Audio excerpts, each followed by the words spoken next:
पुणे जिल्ह्यातील कापूरहोळ परिसरात आज एक धक्कादायक घटना घडली।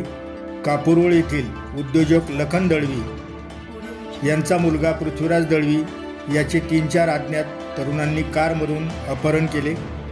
दळवी यांनी टोल फ्री क्रमांकावरून मुलाचे अपहरण झाल्याची माहिती ग्रामीण पोलिसांना दिली। पोलीस यंत्रणा सतर्क झाल्याने पोलिसांनी सातारा व पुणे जिल्ह्यात नाकाबंदी केली। पुरंदर तालुक्यातील पिसुर्टी जेऊर रस्त्यावर वेगाने जाणारी एक कार पोलिसांच्या नजरेस पडली। पोलीस पाठलाग करीत असताना जेऊरजवळ कार रस्त्यात ऊसाच्या शेतात अडकली। अपहरणकर्त्यांनी कार सोडून ऊसाच्या शेतातून पोबारा केला। जेजुरी पोलिसांनी अपहरण झालेल्या मुलाला सुरक्षित ताब्यात घेतले असून या थरारक घटनेने एकच खळबळ उडाली आहे।